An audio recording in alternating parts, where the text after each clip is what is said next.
Una de las prioridades del Papa León XIV, lo mencionó al inicio de su pontificado, es la inteligencia artificial. Recientemente también ha habido un conversatorio en el Vaticano sobre esa temática que él considera será muy importante abordar con la riqueza de la sabiduría y la moral que la Iglesia puede aportar sobre estos temas. Para saber más al respecto, porque recientemente también la revista Time ha incluido al Papa León XIV en la lista de las 100 personas más influyentes en este tema, estamos con Julio Tudela. Él es director del Instituto de Ciencias de la Vida y del Observatorio de Bioética de la Universidad Católica de Valencia y nos habla desde Valencia, en España. Señor Tudela, bienvenido al programa.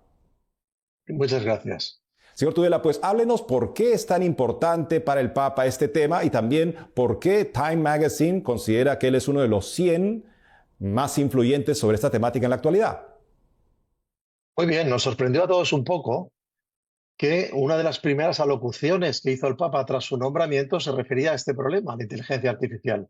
Él hablaba de su predecesor León XIII como el autor de la doctrina social de la Iglesia, y él hablaba de que él tenía una vocación de actualizar esta enseñanza de la Iglesia sobre la doctrina social de la Iglesia en nuestro tiempo contemporánea, que está ligada o que está referida precisamente a la eclosión de la inteligencia artificial, que plantea nuevos paradigmas sociales, económicos, de respeto a la dignidad humana, de riesgo de la libertad y también de posibilidades positivas que hay que valorar.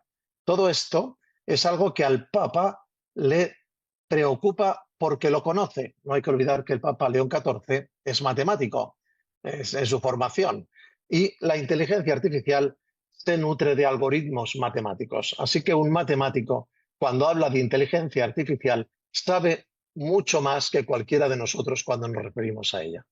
Bien, esto por un lado. Por otro lado, conviene aclarar que la inteligencia artificial no son más que procesos computacionales sofisticados, capaces de manejar ingentes cantidades de datos, compararlos y ofrecer resultados de esta comparación.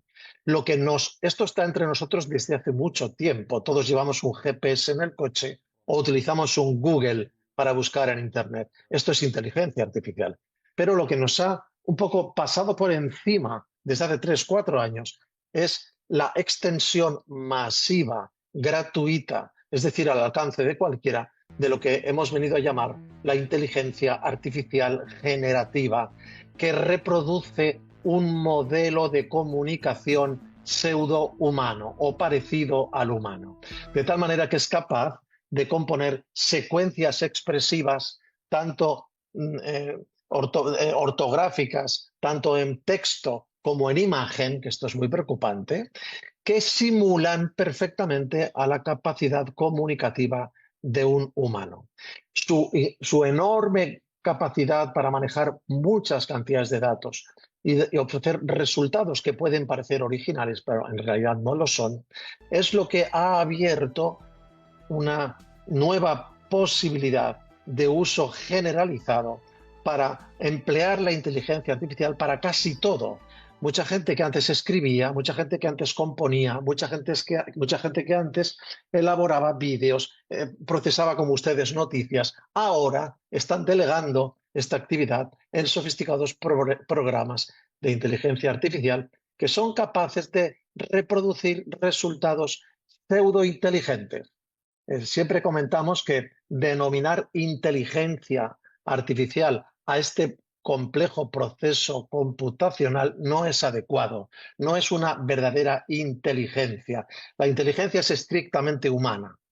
De lo que estamos hablando son de procesos sofisticados que pueden ofrecer resultados y procedimientos que se parecen en muchos rasgos a los humanos y que son capaces de hacer cálculos en cantidades enormes, a velocidades impensables hace pocos años, y que eso ofrece nuevas posibilidades, tanto positivas, estoy pensando en el campo de la medicina, en el campo de la ingeniería, en el campo de la estrategia, en el campo muchísimos campos en los cuales la inteligencia artificial puede suponer un empuje para el avance tecnológico.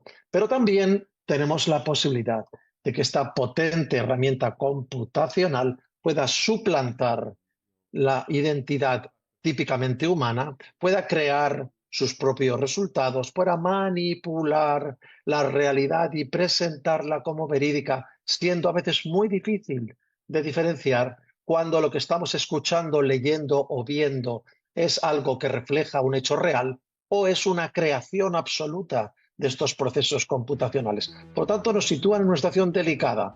Por otra parte, la inteligencia artificial, con su enorme potencial, es un arma que en manos de quien quiera manipular, de quien quiera manejar datos, de quien quiera mm, mover la opinión pública o presentar como cierto lo que no es, o crear estados de opinión, o acceder a los terrenos de intimidad, de privacidad de las personas. Esta herramienta potente en manos de quien no tenga escrúpulos, de quien no tenga un eje, que dirija sus actos hacia el bien, presenta un enorme riesgo para todos nosotros. Y a esto es a lo que se refería el Papa León XIV. Absolutamente de acuerdo, señor Julio Tudela. La llamada inteligencia artificial necesita la inteligencia moral y ahí la Iglesia tiene una tarea insustituible, un servicio que prestar a la humanidad en estos tiempos de cambios, de nuevas cosas, por tomar el nombre del documento de León XIII aplicado justamente a esta nueva tecnología. Señor Julio Tudela, director del Instituto de Ciencias de la Vida y del Observatorio de Bioética de la Universidad Católica de Valencia, gracias por explicarnos esta importante temática. Muchas gracias a ustedes.